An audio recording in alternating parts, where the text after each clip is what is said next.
Coucou, bonjour tout le monde, bienvenue sur la chaîne de l'univers de l'ange de Cathy. En ce samedi, donc 16 mars 2024, j'espère que vous allez bien. Ça fait très longtemps que je ne suis pas venue vous voir, très occupée, voilà. Et ici, nous avons un temps qui n'est pas clément du tout. Ce matin, un petit peu de soleil et puis là, un petit peu de pluie pour pas changer. Je peux vous dire que ici il pleut depuis le mois d'octobre 2024. Voilà. Je dis ça, je dis rien. Alors, je vais commencer par vous dire, ça fait très longtemps, petit caput, et donc la citation du jour. L'univers conspirera toujours pour vous guider vers les solutions pour le grand bien quand vous vous ouvrez, pardon, à les recevoir. Ceci est de Gabriel Bernstein. Bon, je reviendrai pour des retours de prédiction ici plus tard. Voilà. Il va falloir que je sorte encore une autre lame d'un oracle. Et donc, vous savez très bien que tout le monde parle de certaines choses en ce moment. Je ne vais pas vous faire des dessins. Et bizarrement, ça ressemble un petit peu à ce que j'ai vu avec l'oracle Osakia, donc il y a quand même quelques temps en arrière, si ça fait pas plus d'un an. En ce qui concerne donc ce que je vais vous faire écouter, comprendre l'affaire Jean-Mich trop trop gneugneux avec faits et etc. etc. Faits et documents. Voilà. Donc, ça va peut-être pas plaire à tout le monde, bien sûr, je m'en doute, mais c'est quand même troublant cette affaire, vraiment très troublant. Donc, si on creuse un petit peu, si on fait des recherches, bon, après on va dire il y a beaucoup de chaînes sur YouYou qui en parlent, etc., etc. Mais si on creuse bien, c'est quand même assez troublant. Il y a de quoi se poser quand même certaines questions vis-à-vis de cette affaire Jean-Mimiche trop trop gneugneux. Hein, voilà. Donc ça va être une écoute, tout simplement. Alors il fait gris dehors, donc j'ai dû mettre la lumière, bien sûr. Et donc j'espère que vous allez bien. Je vous remercie pour vos comment dire commentaires, même si j'en ai peu. Voilà, puisque je suis moins souvent présente. Je vous expliquerai ceci par la suite. Donc, je fais un coucou à beaucoup de personnes, Marie-Yvonne, Marie-Clémence, Carmen, et puis bien d'autres personnes également. Alors, en ce qui concerne le générique, la personne qui s'en occupe, y travaille dessus. Voilà, c'est une création d'image, on va dire. Je vous expliquerai ceci plus tard. Je vais boire un peu de mon petit caput. Voilà, voilà.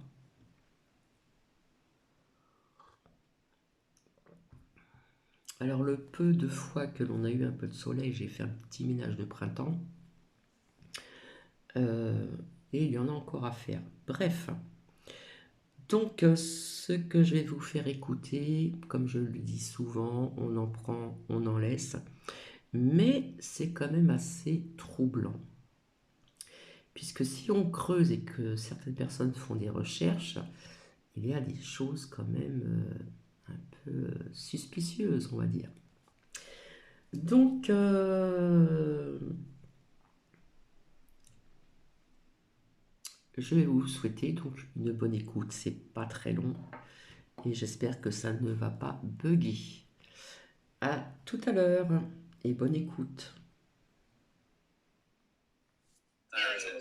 Ils ont rajouté des choses et figurez-vous que pour les deux derniers numéros, ils ont soumis les, euh, les photos de Jean-Michel Trogneux, parce que finalement, lors du procès avec Natacha Ray, la défense a enfin fourni des photos de Jean-Michel Trogneux. Et donc, ils ont soumis au logiciel de reconnaissance faciale chinois.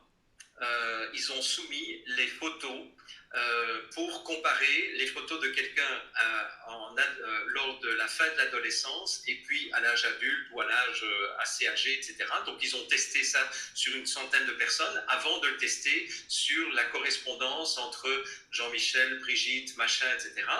Et c'est vraiment très très intéressant. Et la conclusion, hein, c'est le dernier numéro qui vient de sortir. Alors, je vous lis. L'enquête menée par Fait et Documents parallèlement à des poursuites a établi que cette affirmation est parfaitement fondée. Brigitte est en effet née homme sous le nom de Jean-Michel Trogneux. Cet individu qui se fait aujourd'hui appeler Madame la Présidente s'est fait connaître sous l'identité civile de naissance de sa sœur, Brigitte Trogneux. C'est donc en se présentant au grand public sous l'identité de sa sœur cadette, Brigitte, que Jean-Michel Trogneux s'est installé à l'Élysée et s'est hissé au sommet de la République. Or, je sais que les gens de Faits et Documents n'affirment rien sans que ce soit fondé, parce que bien entendu, ils veulent éviter, d'abord ils font un travail journalistique assez pointu, et donc voilà. Donc maintenant, on sait ce qu'il en est, d'après leur enquête en tout cas, c'est que donc il existe bien une Brigitte Trogneux qui a eu 3 enfants, et celle qui se fait passer pour Brigitte Macron est en réalité Jean-Michel Trogneux, qui apparemment, lui, a eu 2 enfants avec une femme dont j'ai oublié le nom maintenant, mais ça je peux vous le redire, c'est Véronique Dreux. Et donc ils ont eu 2 enfants, Valérie Trogneux et Jean-Jacques Trogneux, etc. Et puis Jean-Michel a changé de sexe et est devenu Brigitte Macron. Voilà. Voici maintenant les commentaires du site précibus.free.fr. Le site Faits et Documents vient de publier la une de son nouveau numéro 528, entièrement consacré à l'affaire Jean-Michel Trogneux, épisode 9 du mystère Brigitte Macron. 8 documents exclusifs et 5 photos inédites y sont annoncés. Avant d'en prendre connaissance et de les analyser, nous remarquons à la lecture de l'éditorial un tournant essentiel dans l'approche de Xavier Poussard. Jusqu'alors interrogatif et conditionnel, il est maintenant affirmatif. Brigitte est en effet née homme sous le nom de Jean-Michel Trogneux. Cet individu, qui se fait aujourd'hui appeler Madame la Présidente, s'est fait connaître sous l'identité de naissance de sa sœur Brigitte Trogneux.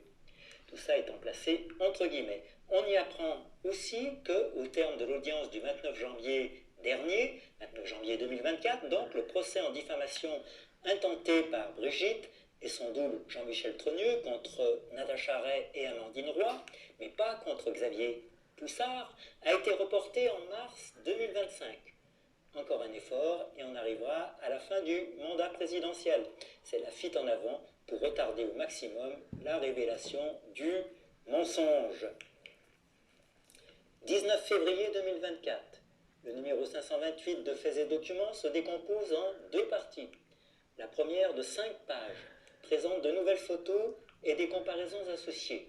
La seconde, de 11 pages, présente des pièces des 3 procès intentés contre Natacha Ray et Amandine Roy. En tout, 39 pages des documents de jugement sont reproduites. Nous y reviendrons ultérieurement. La découverte de nouvelles informations permet de les confronter à la grille de lecture de notre scénario des 3 Brigitte Trogneux. Et je vous renvoie au site précibus.free.fr. Celui-ci pourrait s'en trouver conforté ou fragilisé, voire totalement invalidé ou confirmé. Dans le cas présent, nous restons dans un statu quo qui va plutôt dans le sens d'une légère consolidation. De son côté, Xavier Poussard reste sur son scénario précédent des 2 Brigitte Trogneux, restant aussi sur le statu quo. 3 nouvelles photos de classe de Jean-Michel Trogneux ci-dessus sont présentées de 1953, 1954, 1955. Les comparaisons avec Face++ confortent les ressemblances avec ces autres photos et celles de Brigitte Macron, ainsi que la dissemblance avec la mariée de 1974 et, entre guillemets, le petit groupe. C'est l'accumulation, maintenant impressionnante, de ces quasi-certitudes qui amène Xavier Poussard à affirmer que Brigitte Macron et Jean-Michel Trogneux. Qui pourrait argumenter du contraire? Et nous ajoutons la comparaison de voix avec Véronique la transsexuelle en 1977, lien dans le chapitre 14, qui, à défaut de comparer avec Jean-Michel, prouve que Brigitte est née homme. Ce sont là des preuves scientifiques qu'un tribunal indépendant ne pourrait qu'accepter. Dans le cadre de son action en justice contre Natacha Ray, Jean-Louis Auzière a fourni 2 photos de lui-même. Ci-dessus, ou à l'écran actuellement, celle de gauche datée de 1974, l'année du mariage. Ce sont là des confirmations de ce que nous avons admis le 19 décembre dernier. Jean-Louis Auzière n'est pas le marié André-Louis Auzière photographié en 1974, et ce marié est l'individu en maillot de bain du document de décès de 2019. C'est tout. Donc ça, c'est la photo ci-dessus de droite. Donc, quand Xavier Poussard conclut que cela referme définitivement la piste d'une équivalence entre les deux individus, ce n'est vrai que pour une équivalence totale, mais il est possible que dans d'autres circonstances que ces 2 photos, Jean-Louis Auzière ait pu prendre l'identité de André Auzière. Nous en avons d'ailleurs un indice probant dans la publication en 1969 d'un livre signé André Auzière. Le fictif André Louis avait alors 16 ans environ et ne pouvait pas écrire un tel ouvrage de voyage. Voir la fin de l'annexe A30. Plus loin, dans ce numéro 528, page 10, Xavier Poussard affirme à nouveau que André-Louis Auzière et Jean-Louis Auzière sont bien 2 personnes distinctes. Oui, mais une fois de plus, il s'appuie sur les 2 photos, en y ajoutant le livret de famille de ses parents, facile à corriger pour des agents secrets, et une reproduction légendée de la photo de mariage. C'est léger, il est vraisemblable que d'autres photos plus significatives n'aient pas été présentées. Par exemple, André-Louis, fier de poser avec un de ses enfants qui vient de naître, ou entouré de ses 3 enfants. Même pas une deuxième photo du mariage.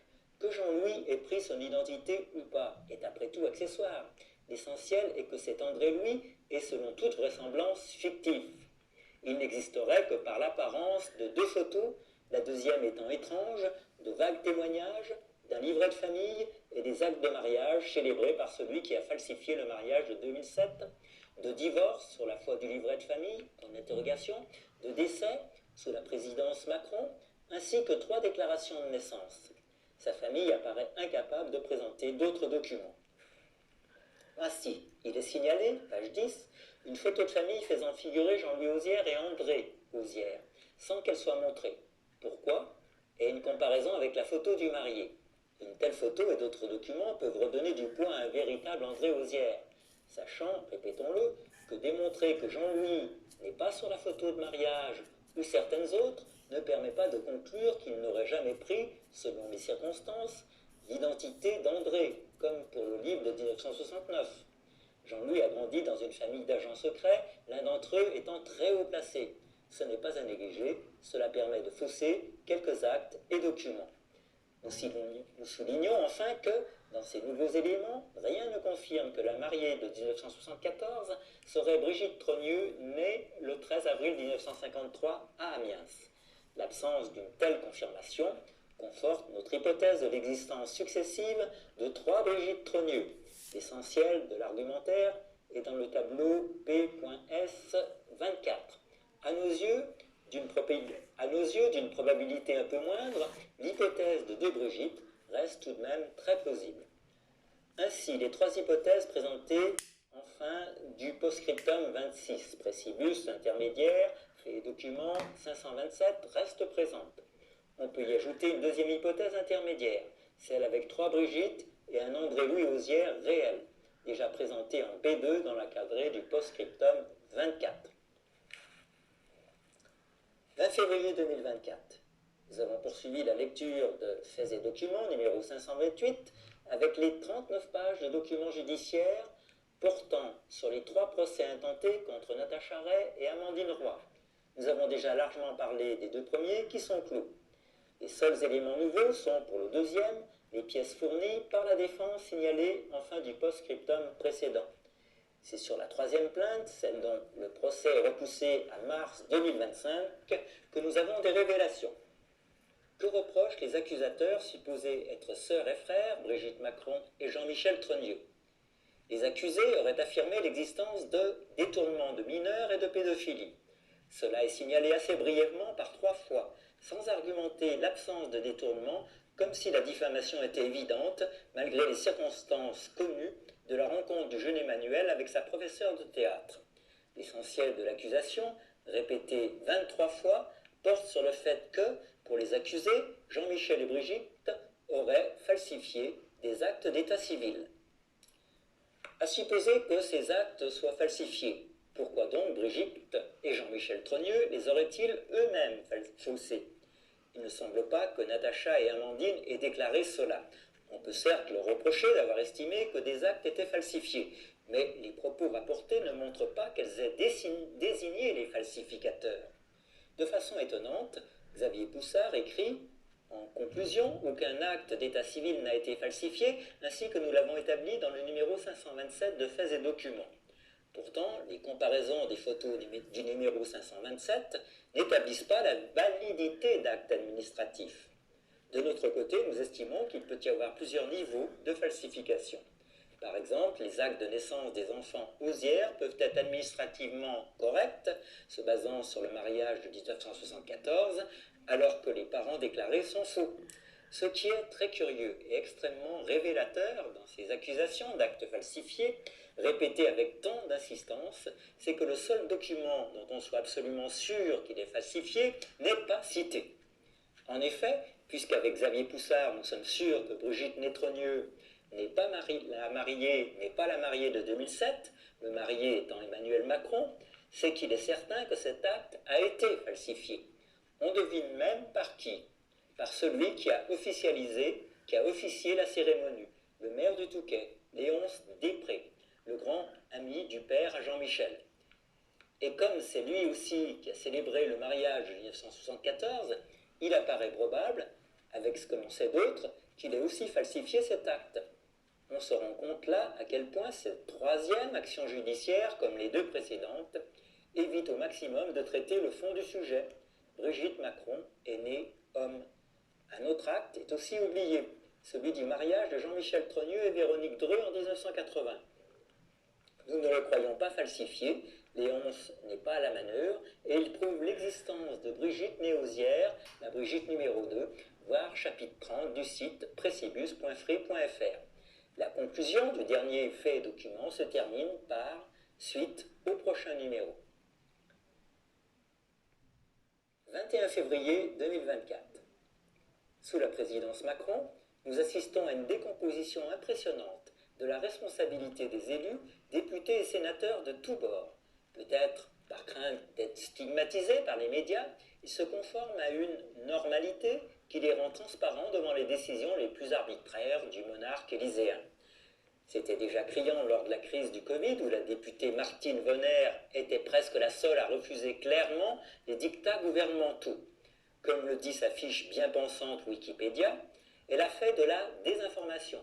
Et les ministres et les médias, ils auraient informé, elle a formulé des délires complotistes, et le délire « tous vaccinés, tous protégés », elle a été exclue de tous les groupes parlementaires.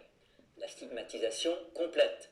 Le sénateur Alain Houpert avait alors agi dans le même sens, de façon un peu moins vigoureuse, mais c'était déjà trop. Sa fiche Wikipédia, sans le mot complotiste, souligne tout de même sa condamnation pour désinformation sur la pandémie du Covid-19. Bien sûr, la page Wikipédia dédiée à cette désinformation ignore celle d'origine gouvernementale, à part la disponibilité des masques, mais elle n'ose quand même pas nier l'efficacité de l'ivermectine ni l'inefficacité des masques. Est-ce un léger progrès? Bref, alors que la France semble s'appauvrir de plus en plus, avec des révoltes populaires à répétition, alors qu'il apparaît très difficile de trouver 10 milliards d'euros manquants, notre monarque, il y a un mois, a incité les parlementaires à augmenter très sensiblement le budget de l'armée, abusant des mots « guerre »,« menace » et « réarmement ». Et voilà qu'il y a environ une semaine, il a décidé de son propre chef, le fait du prince, de donner 3 milliards à l'Ukraine pour que se poursuive l'effroyable boucherie rappelant celle de 18.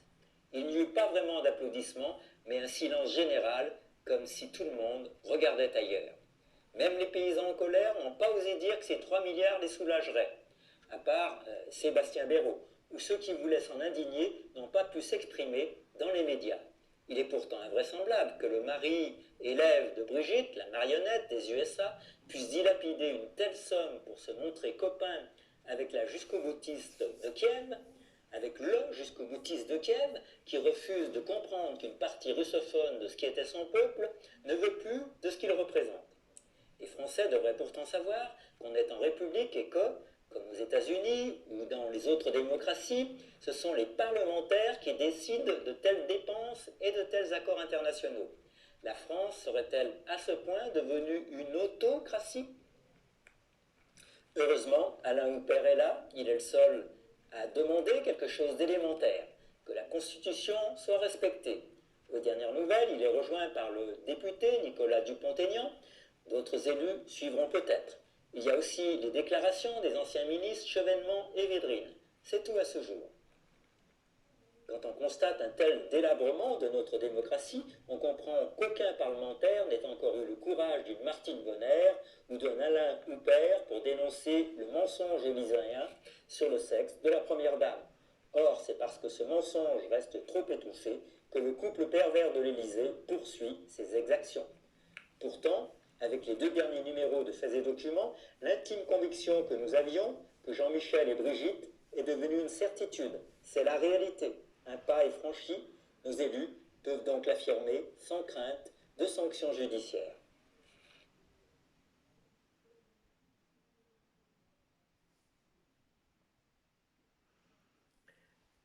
Seuls les plus petits secrets ont besoin d'être protégés. Le plus gros sont gardés par l'incrédulité publique. Voilà, c'est terminé.